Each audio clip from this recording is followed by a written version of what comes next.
Hi everybody, it's Doc Copamese once again. Now, one of the things I've mentioned already is that my goal for this series of videos is to present some of the tips and tricks that I've found useful in the lab that other people may want to use in their own research, or with some modification might be useful in a whole bunch of different ways. And so really, with a lot of these techniques, your imagination is the only limit. But beyond just sharing tutorials on how to use certain pieces of software or to digitize photos, I'd also like to share some files now and then. Now, some of these will be plans on how to make some of the customized equipment you'll see me use, but occasionally I'd like to actually put up 3D models of some of the objects that we'll scan as examples. Now, the first object I'm putting up for anybody who wants it is this Raccoon Skull here. Now this is up as a series of STL files on YouMagine and Thingiverse. It's actually two separate pieces, the cranium, so the top of the skull, and the jaw, the dentary. So you can print them out, play with them, use them how you'd like. Now, this is not the only place that obviously you can get skulls. There are a lot of more academically oriented sites where you can download 3D files of a lot of skulls and other biological materials. Places like Morphosource. And those are great resources. I use them all the time in my own research and in teaching. But one of the things that's limiting about those sites is that they really are restricted in terms of their licensing, for the most part, for using the objects either as teaching or research objects only. And so if you're an artist, say, and you think, oh, this would be a really cool skull to use in a piece, but really you can't do that because the license precludes that. And so I've put this up with really no restrictions against that sort of thing. So if you're a student and you want a skull for reference, a raccoon skull for reference, feel free to print it out. If you're a teacher and you'd like this for your biology class, feel free to print it out. If you're an artist and you think, I think what this piece needs is a giant raccoon skull, go ahead.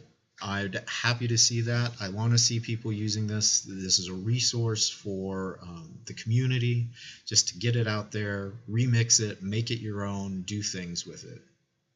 That said, I don't really want to see people just sort of taking the straight file, printing it out, and selling them that way. I really want to see people remix it and make it their own and enjoy them and do something.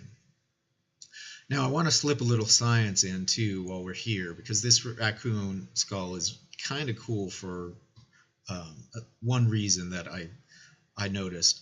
I actually had two skulls to choose from. This is not a museum specimen, let me mention that. This is a specimen out of my personal collection. And I had two that I could have used, but I liked this one because if you look at it, if you look at the infraorbital foramen on the right side, you'll see that there's one big hole under the eye. And if you look on the left side, there's actually three little holes. And that's kind of cool because the way those holes form is as the animal's skull is developing, as the bone is growing in, there is a neurovascular bundle that passes through that space. And so a neurovascular bundle is just an artery, a nerve, and a vein that run together. So as the bone is growing, it's forming around that neurovascular bundle and just forming this channel for those structures to pass through. Now on the right side, it was basically a single hole that those structures pass through. On the left side, it's likely what happened is that early on, that nerve, artery, and vein were just a little bit further apart from each other than they were on the right side of the skull. And so what happened is as the bone was forming around those structures, instead of forming one nice hole for them to pass through, it sort of formed around each of the structures individually. And so you wind up with 3 separate foramina.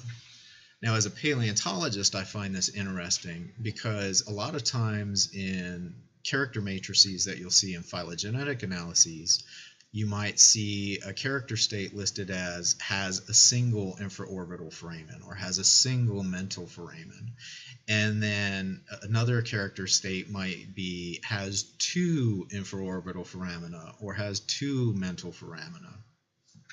And so here's a very clear case in a single individual where you've got what's essentially a highly variable structure displayed. And so it's something to keep in mind as a kind of a cautionary tale if you're developing a character matrix. So that was a little bit of science. And like I said, please feel free to download these, print them out, use them in your own projects. Just enjoy.